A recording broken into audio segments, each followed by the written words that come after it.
សំណួរទី2ខ្សែចម្លងត្រង់ពីរដាក់ស្របគ្នាឆ្លងកាត់ដោយចរន្តអគ្គិសនីដែលមានអាតង់ស៊ីតេដូចគ្នានិងមានទិសដៅស្របគ្នាតើខ្សែក្រាមមួយនេះបង្ហាញពីកម្លាំង F មានអំពើទៅលើខ្សែចម្លងក្នុងដែនម៉ាញ់ណេទិកឲ្យដោយចរន្តបានត្រឹមត្រូវបាទអញ្ចឹងខ្ញុំមានក្រាបចំនួន4ឬក៏រូបចំនួន4ដែលទាក់ទងជាមួយនឹងសំណួរខាងលើនេះថាតើមួយនេះដែលសមស្របជាងគេបាទអញ្ចឹងម្ដងទៀតខ្សែចម្លងត្រង់ពីរដាក់ស្របគ្នាខ្សែចម្លងត្រង់ពីរដាក់ស្របគ្នាឆ្លងកាត់ដោយចរន្តអគ្គិសនីឆ្លងកាត់ដោយចរន្តអគ្គិសនីដែលមានទិសដៅស្របគ្នាបាទទិសដៅដូចគ្នាបាទឡើងលើដូចគ្នាតើខ្សែក្រាមមួយនេះបង្ហាញពីកម្លាំង F ដែលមានអំពើលើខ្សែចម្លងក្នុងដែនម៉ាញ់ណេទិកឲ្យដោយចរន្តអគ្គិសនីអញ្ចឹងដើម្បីរកចម្លើយដែលត្រឹមត្រូវទី1បងប្អូនត្រូវដឹងថាតើបាទកម្លាំងដែលបង្កើតដោយបាទចរន្តអគ្គិសនីនេះវាមានទិសដៅយ៉ាងម៉េចអញ្ចឹងទី1យើងទៅរកដែនម៉ាញ់ណេទិករបស់វាសិនបាទ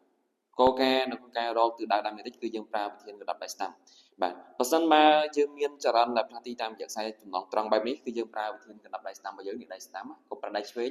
បើយើងប្រើដៃឆ្វេងក៏បានតែយើងប្រើវាច្រាស់វិញអញ្ចឹងយើងប្រើវិធានកណ្ដាប់ដៃស្ដាំរបស់យើងនេះបាទអញ្ចឹងប្រើយ៉ាងម៉េចបាទទី1គឺបងប្អូនប្រើមេដៃរបស់យើងនេះគឺចង្អុលទៅតាមទិសដៅចរន្តបាទអញ្ចឹងយើងមើលបាទឥឡូវទីកសិនបាទក្នុងការរកទិសដៅដែនម៉ាញ់ណេទិកគឺយើងប្រើវិធានកណ្ដាប់ដៃស្ដាំមេដៃគឺចង្អុលទិសដៅបាទចរន្តអគ្គិសនីចំណែកឯមេរៀនទី4នេះមេរៀនទី4នេះគឺយើងកដោបទៅតាមទិសដៅដែនម៉ាញ់ណេទិកបាទអញ្ចឹងមានថាចេះបើសិនជាចរន្តបាទផ្លាស់ទីឡើងទៅលើអញ្ចឹងមេរៀនទី4របស់យើងនឹងកដោបបាទកដោបទៅអញ្ចឹងបាទនឹងកដោបទៅអញ្ចឹងគឺកដោបទៅតាមទិសដៅដែនម៉ាញ់ណេទិកអញ្ចឹងមានន័យថាបើចរន្តឡើងទៅលើបាទចរន្តឡើងទៅលើទិសដៅដែនម៉ាញ់ណេទិកវារៀងជារង្វង់បាទរៀងជារង្វង់ដែល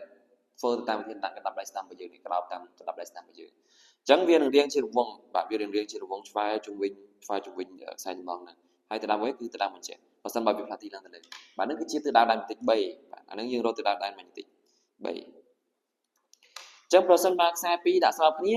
បាទហើយទិសដៅវាដូចគ្នាទៀតបាទអញ្ចឹងខ្សែមួយនៅខាងនេះខ្សែមួយទៀតនៅខាងនេះអញ្ចឹងបើយើងអនុវត្តបាទវិធានកណ្ដាប់ដៃស្ដាំរបស់យើងបាទយើងឃើញថា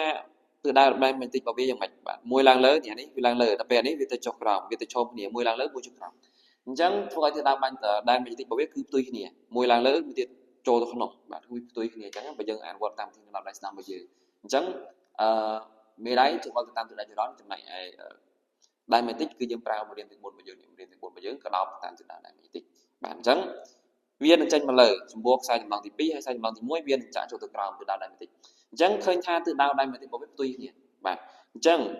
ប្រសិនបើដែនម៉ាញ់ណេទិករបស់វាផ្ទុយគ្នាតើចម្លើយមួយណាដែលយើងគិតថាត្រឹមត្រូវទាក់ទងជាមួយអង្គតាំងស្ទះកម្លាំងចម្លើយកចម្លើយខចម្លើយកឬចម្លើយខបាទអញ្ចឹងចម្លើយដែលត្រឹមត្រូវគឺបាទគ្រូអត់ដឹងដែរបាទនិយាយលេងហ្នឹងបាទអូខេតោះអញ្ចឹងចម្លើយដែលត្រឹមត្រូវគឺចម្លើយខបាទហើយដែលបានជាចម្លើយខជាចម្លើយត្រឹមត្រូវបាទពីព្រោះតែដែនម៉ាញ់ណេទិករបស់វាបាទមានទិសដៅផ្ទុយគ្នាបើមានទិសដៅផ្ទុយគ្នាវាបង្កើតកម្លាំងអន្តរកម្មវាទាញគ្នាចូលបាទវាទាញគ្នាចូលបាទកម្លាំងអន្តរកម្មទាញគ្នាចូលអញ្ចឹងទិសដៅរបស់វាគឺត្រូវតែជាកម្លាំងទំនាញចូលទាំងពីរបាទបើសិនបើយើងចូលសំណួរកយើងឃើញថាទិសដៅកម្លាំងវាចេញបាទវាចេញពីខ្សែចម្លងទី2វាអត់មានកម្លាំងទំនាញចូលទេអញ្ចឹងមានថាសំណួរកនេះអត់ត្រឹមត្រូវទេសំណួរកអត់ត្រឹមត្រូវបាទសំណួរខយើងឃើញថាទិសដៅរបស់វាគឺទំនាញចូលបាទទំនាញចូលហើយដែលបានជាទំនាញចូលដោយសារតែទិសដៅដែនម៉ាញ់ណេទិករបស់វាផ្ទុយគ្នាដែលយើងអនុវត្តតាមវិធានកណ្ដាប់ដៃស្ដាំមិញនេះវិធានកណ្ដាប់ដៃស្ដាំរបស់យើងមិញនេះយើងឃើញថាទិសដៅដែនម៉ាញ់ណេទិកវាផ្ទុយគ្នាអញ្ចឹងធ្វើឲ្យវាបង្កើតបាទកម្លាំងទំនាញចូលគឺទិសដៅទៅរកបាទទៅរកគ្នាចំណែកសំណួរកនេះវាទិសដៅទៅខាងស្ដាំដូចគ្នាមានទិសដៅដូចគ្នាបាទអានឹងក៏ខុសដែរវាដូចគ្នាចេញចំណែកខបាទទិសដៅឡើងទៅលើបាទអានឹងរត់ទៅខុសទៀតបាទអញ្ចឹងចម្លើយដែលសមស្របជាងគេគឺចម្លើយខបាទយើងអនុវត្តវិធានកណ្ដាប់ដៃស្ដាំដើម្បីរកទិសដៅដែនម៉ាញ់ណេទិកនៅពេលដែលទិសដៅដែនម៉ាញ់ណេទិកផ្ទុយគ្នាធ្វើឲ្យបាទវាទាញគ្នាចូលកាលណាទាញគ្នាចូលវារកនៅកម្លាំងបាទកម្លាំងចូលគ្នាកម្លាំងទាញចូលបាទអញ្ចឹងកម្លាំងទៅរកគ្នាអញ្ចឹងចម្លើយដែលត្រឹមត្រូវគឺខបាទអាហ្នឹងចំណុចដែលត្រឹមត្រូវកខកខនេះវាអត់ត្រឹមត្រូវទេដោយសារតែវាទិសដៅរបស់វាបាទខុសគ្នាបាទអញ្ចឹងវីដេអូនេះគ្រូមានតែប៉ុណ្ណាសូមអរគុណ